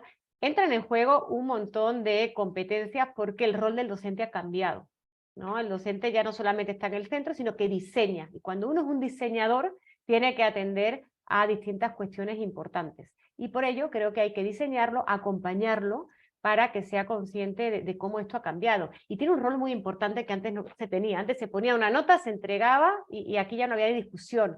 Hay un feedback muy importante. El feedback hoy en día es donde más se aprende. El estudiante aprende más con aprender de sus errores, ¿no? Explicar por qué erraron en algo, y tú no erras, tú tienes que tener la posibilidad de errar, y la universidad tiene que ser un laboratorio para errar, y yo como docente te tengo que guiar para que cuando salgas al mundo laboral, pues este error ya sea una solución o ya esté solucionado. Esos espacios, esa capacidad y habilidad para generar un feedback rico, constructivo, que nos haga aprender, yo creo que también ha entrado en juego y que tradicionalmente no se le pedía, ¿no? O también el tema de diseñar instrumentos para evaluaciones transparentes, objetivas. Son muchas cuestiones que han ido cambiando y que hay que ir dotando con paciencia, ¿no? Y con cariño al docente de todas estas nuevas funciones, ¿no? que son importantes y que forman parte de su nueva labor. Muy bien, desde un comentario. Sí, adelante, Rodolfo. Gracias, Armando. Yo suscribo lo que dice mi colega y agregaría un aspecto que nos toca a veces a los profesores desde el otro lado, desde el lado docente, ¿no? Mi experiencia, y me corregirán mis colegas si es necesario, es mucho más complejo armar un proceso de educación a distancia que uno presencial. Y se los grafico, quizá el ejemplo me ayuda a explicarme mejor. Pararse una hora, hacer una clase y hacer un PowerPoint para acompañar una presentación durante una hora y contar un tema, es más fácil que diseñar un proceso de aprendizaje a distancia, que requiere mucho más tiempo. Y a veces se piensa que es mucho más fácil e incluso no se remunera o se compensa de la misma manera. Diseñar un proceso de aprendizaje bien hecho puede ser quizá mucho más demandante que un proceso de clase cara a cara como lo hacíamos regularmente. Y hay que reconocerlo también, demanda mucho esfuerzo, además de las competencias y entrenamiento y habilidades del profesor, ¿no? Demanda horas, mucho más horas de preparación y de trabajo, de diseño. Okay. Muchas gracias. Se me quedó una inquietud para Silvia en la lámina que ella mencionaba del plan de formación docente, y es importante saber el enfoque, ¿no? En el sentido de que es un plan facilitador, acelerador, o puede algunos pensar que puede ser un filtro, porque en algunos casos habrá docentes que tal vez sea muy complicado digitalizarse o transformarse en un uso de las tecnologías. ¿Qué hacer en alguno de esos casos? Y de ahí, bueno, regresamos con Humberto. Sí, claro que sí. Nuestro plan de capacitación está diseñado en base a unas líneas, a unas competencias por niveles, ¿no? Para que ellos puedan ir escalando hacia niveles superiores, ¿de acuerdo? Desde el diagnóstico que tiene cada profesor, para que así se le pueda ir acompañando, porque somos conscientes de esa línea de aprendizaje. Pero en todas las universidades, como en la que yo estoy, hay profesores muy experimentados, ¿no? Que llegaron a un nivel alto y ellos son los que tienen que ir o tienen que convertirse también en formadores de formadores para poder ir ayudando a sus iguales, a sus pares para crecer, porque yo creo que es la mejor manera de hacerlo, ¿no? Pero respondiendo específicamente a tu pregunta, está elaborado y escalonado por niveles para que cada profesor, dependiendo ya del aprendizaje adquirido, del dominio, del uso, ¿no? Porque la idea en este tema de competencias, sobre todo digitales, es el uso y el dominio. No es que yo conozco algo, es que yo lo uso, me sirve, lo domino y genero un aprendizaje, una mejora. Entonces, esos son los escalones para poder ir subiendo de nivel, ¿no? Sería esta la respuesta más concreta que te puedo dar. No sé si estoy respondiendo Sí, o no. gracias. Gracias. Humberto, ¿algo que agregar?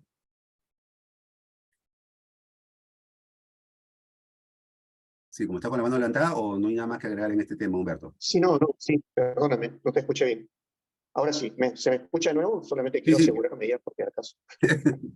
No, totalmente suscribo mucho lo que menciona Rodolfo en este tema y después voy a enganchar con lo que acaba de decir Silvia, pero hay un elemento muy importante que es el rol del docente. Creo que justamente respondiendo a la pregunta anterior, se habla de este rol de motivar y de generar el aprendizaje, ¿correcto? Generar curiosidad, generar los procesos o los caminos por los cuales debe transitar el estudiante para que él de manera autónoma genere aprendizaje, ¿correcto? De una manera consistente, de una manera adecuada.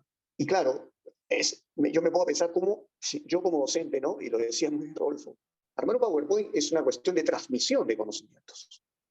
Diseñar un proceso de aprendizaje es generar esa curiosidad, generar ese pad, ese camino por el cual va a transitar el estudiante para él autónomamente aprender.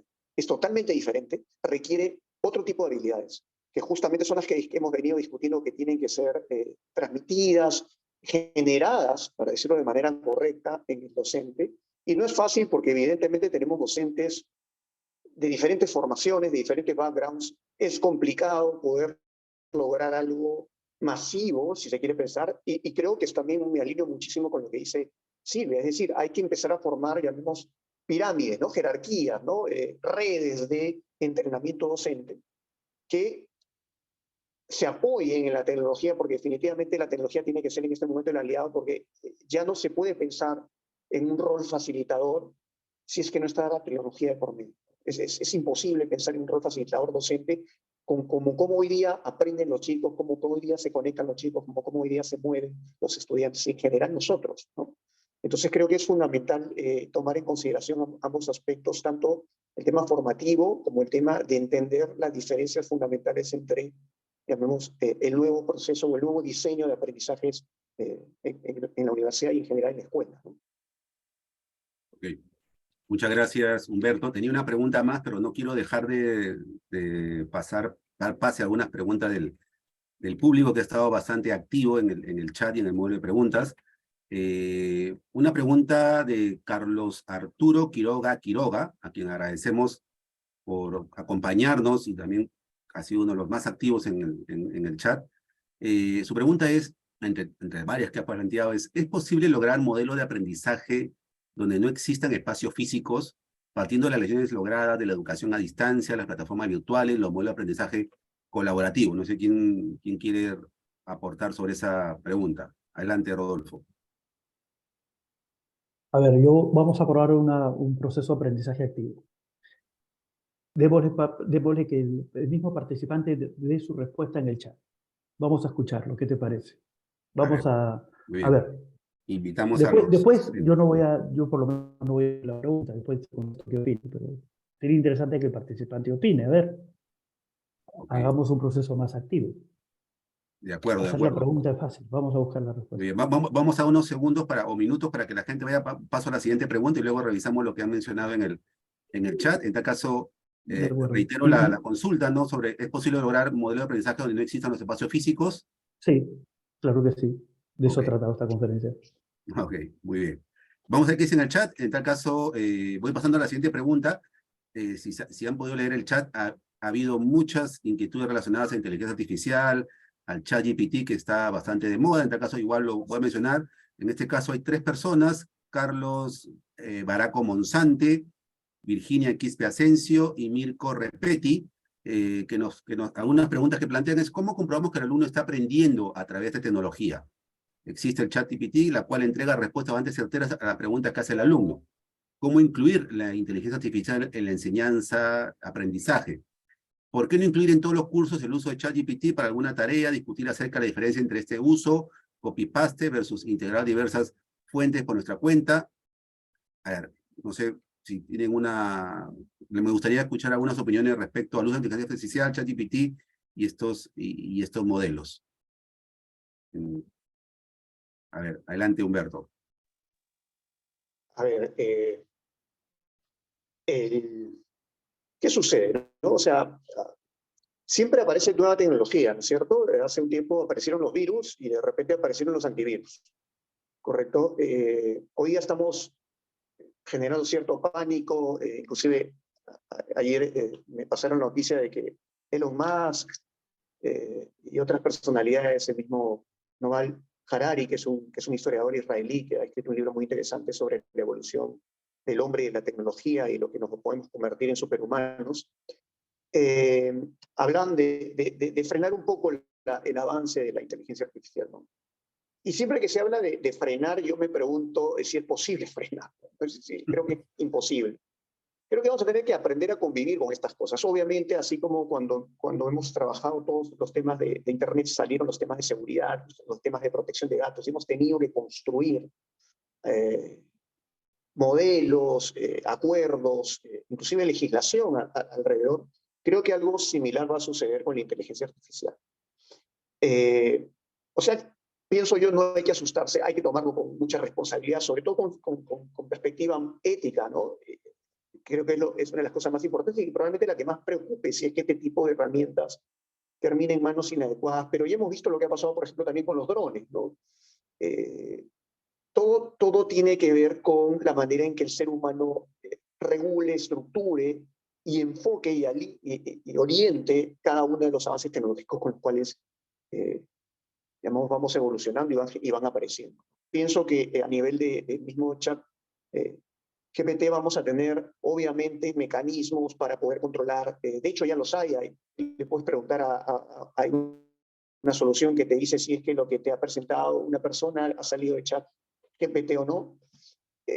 Todo esto va a empezar a proliferar y eso yo creo que es lo interesante, ¿no? El gran reto para todos siempre va a ser qué tan correctamente podemos usar, de qué forma adecuada es que esto puede contribuir a nuestro bienestar en general. Creo que esa es la decisión a tomar y cómo vamos a hacer justamente para que la legislación, los acuerdos, llamemos a nivel general de uso, los acuerdos en cuanto a las aplicaciones se puedan dar de la manera que vayan siempre en favor del bienestar humano. Siempre van a haber casos en los cuales haya un uso indebido de las cosas, pero bueno, es lo que siempre en las armas también puede tener un fin disuasivo, pero también puede tener un fin negativo, obviamente, ¿no? Entonces, creo que hay que enfocarlo de esa forma. Muchas gracias. No sé si alguien más quiere agregar, sino para pasar a la siguiente pregunta. Si me permite, yo agregaría algo, aunque quizás sea políticamente incorrecto lo que voy a decir. Concuerdo con lo que dice Humberto. Hay herramientas para validar la identidad de un estudiante, incluso 100% a distancia. Hay herramientas biométricas y se pueden poner cámaras y se puede mirar alrededor y se puede verificar que no esté abriendo otra página. O sea, como bien dijo Humberto, cuando nace el virus, nace el antivirus. Hay forma. Pero yo volvería al estudiante. Un estudiante que quiere copiar cuando salga a trabajar, ¿qué va a hacer? O sea, yo partiría de la persona. Él es el responsable de aprender y está aprendiendo porque a él le interesa aprender, porque eso lo es empleable. Y si va a copiar todo, mañana no va a tener trabajo. El diploma no le va a dar un trabajo. Ok, muy bien. Muchas gracias. Tengo una última pregunta de cierre, o de manera de resumen, y abusando un poco del tiempo de los expositores, en especial de Rodolfo. Mucha de la comunidad, mucha gente que nos sigue son expertos profesionales de las tecnologías, o posiblemente algunos asistentes que tienen el encargo, tienen la misión de implementar la transformación digital en algún centro de estudios. Entonces, a manera de cierre, como mensaje final, ¿qué le dirían? ¿Hay una fórmula secreta? ¿Hay un paso a paso para aquellos que tienen esa misión el encargo que reciben de implementación de una transformación digital en algún centro de educación superior? ¿Qué consejo le daría? No sé si comenzamos primero por Silvia en este caso. Sí, claro que sí. ¿Qué podría decir? Bueno, yo creo que no hay magia, ¿no? Dentro de todo cambio y de toda transformación. Lo que hay son personas que planifican, personas que optimizan y que se toman decisiones poniendo en el centro al estudiante, ¿no? Al estudiante, a sus características, a sus propios estilos. Por ahí leía en el chat, ¿no? Que indicaban, ¿sabemos cómo aprende el cerebro? Claro, podemos apoyarnos en la psicología para saber cómo aprende el cerebro, pero lo que sí podemos decir es que tenemos que empezar a planificar educaciones o rutas de aprendizaje nuevamente que estén preparados para todos los estilos y para todos los cerebros, ¿no? Yo creo que eso también es un gran reto que tenemos delante a la hora de transformar digitalmente. Transformemos con el criterio de todo lo aprendido. Y una de las cosas que creo que todos aprendemos es que tenemos audiencias muy diversas, muy diferentes en el aula, y todas ellas capaces de aprender, ¿no? Somos nosotros nuevamente los que tenemos la responsabilidad de modernizar, con el apoyo, por supuesto, de las tecnologías y de las metodologías, que creo que también es algo importante que no se nos tiene que olvidar, para diseñar un aprendizaje adaptado al siglo XXI, ¿no? Y a las necesidades y los estilos que tienen las audiencias del siglo XXI. Y un poquito por concretar, yo creo que las universidades, resumiendo un poco las buenas ideas que tanto Humberto como Rodolfo planteaban, yo creo que las universidades hoy en día,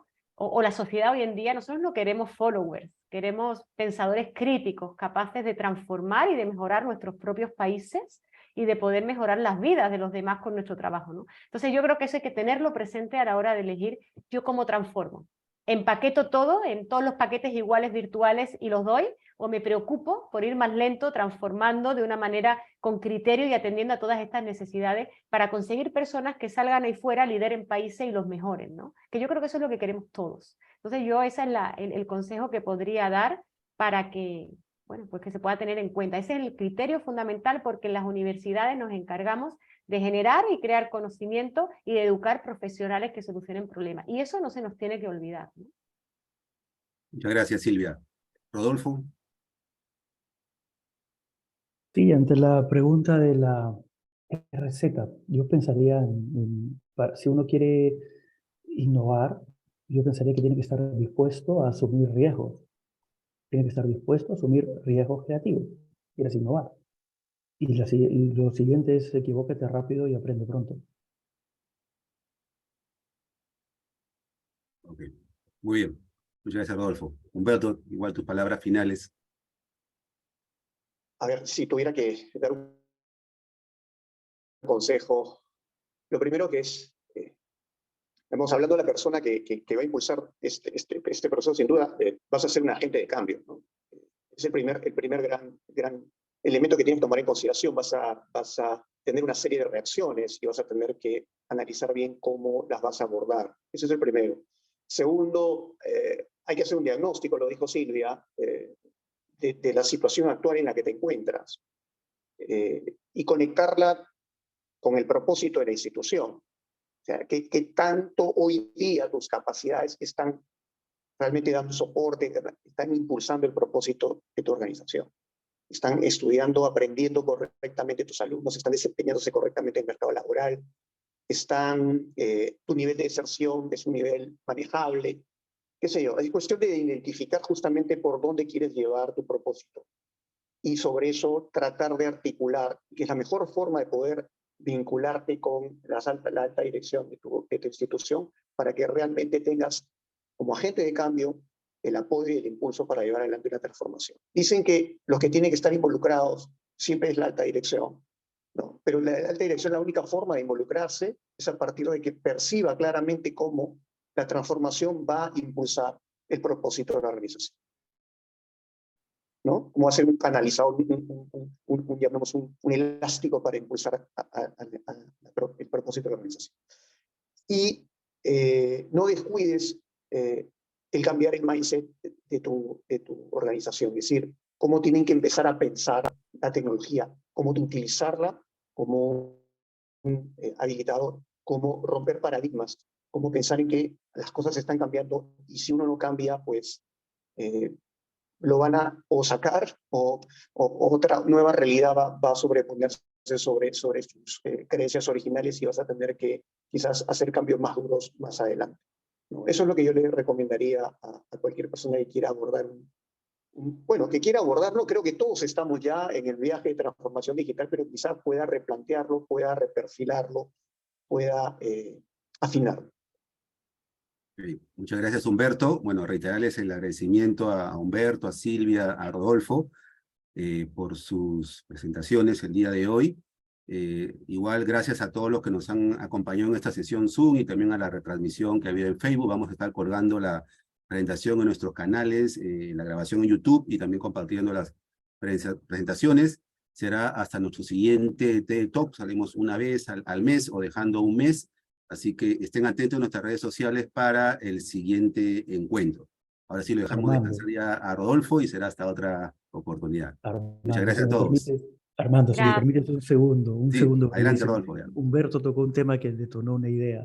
Yo diría a los que tienen temor al cambio, que prueben con la rutina, ¿no? Muy bien. Ok. Vale. Muchas gracias. Chao, Hasta luego. gracias a ustedes. Muchas Adiós. gracias. Muchas gracias. Adiós.